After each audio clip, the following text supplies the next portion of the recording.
Good morning to you all. Today we'll discuss about the force exerted by the jet on a stationary vertical plane.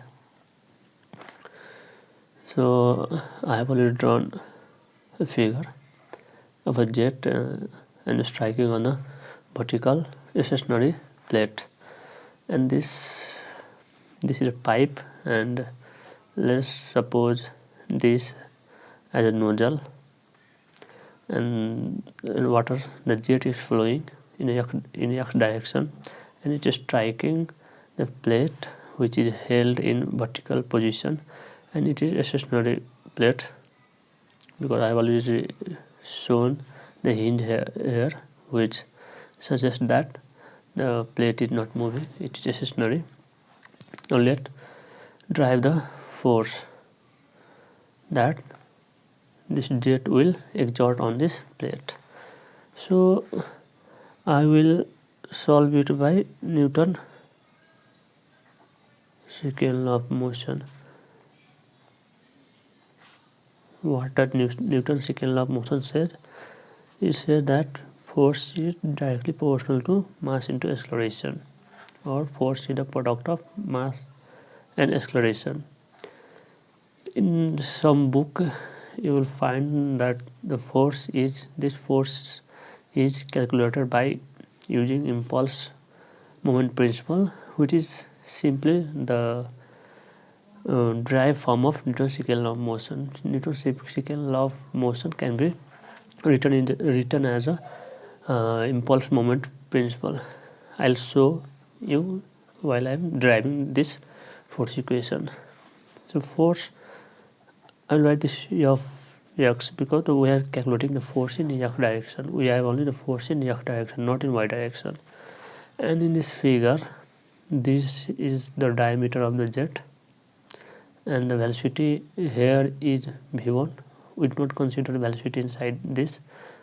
We consider velocity when it comes out the nozzle, comes out from the nozzle, and when you strike at a point, let's suppose a point 2, the velocity is 0 because it is a stationary plate, and when you strike the plate, velocity becomes 0 because it is not moving further in x direction.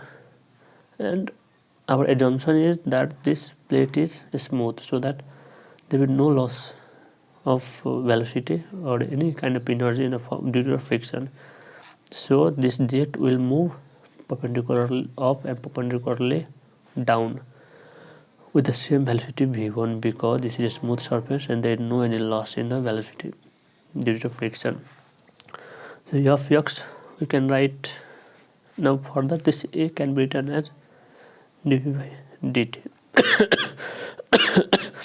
Sorry, dv by dt, and the dv can be written as v2 by v1, and this is t2 by t1. Now m is constant, and for A we can write v2 minus v1 by t2 minus t1. Again, E of x is equal to m v2 minus v1 by dt. Now I already told you that we can derive this formula by the impulse moment principle, and it is simply if you multiply this fx into with this dt, it becomes impulse, and mass into velocity is momentum. It is impulse principle moment. So let's see further. Mass by dt, v2 minus v1. This mass by dt is called mass flow rate. Now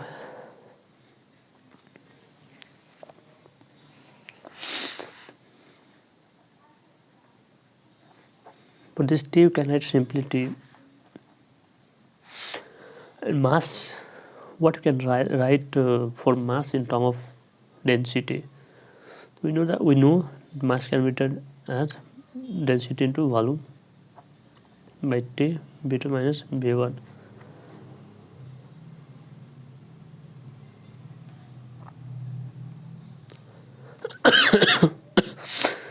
this density, and V by T we know V by T is equal Q,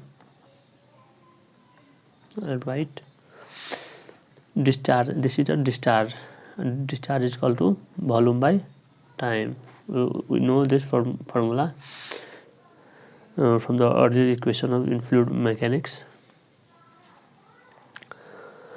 Again, this density is equal to Q, and this V2 minus V1, we can, it is better to write V1 minus V2, because velocity V1 is greater than the V2. We know that V1 is greater than the V2, because when the jet comes out from the nozzle, it is with high velocity, because the pressure reduced at the end of the nozzle. Pressure inside this tube is less than the pressure at the nozzle, so here is high velocity and here is a low velocity. So we can write this V2 minus V1 as V1 minus V2, and this discharge also can be turned into V1 and V2. We know that V2 is 0. Q into A into V1 square is equal to QA V1 square, which is the required force exerted by the jet on this vertical stationary plate. That is our final expression of the force. And this area, I forgot to tell you, this area is equal to pi d square by 4, which is the area of this jet or this end of the nozzle. You say it's the same thing.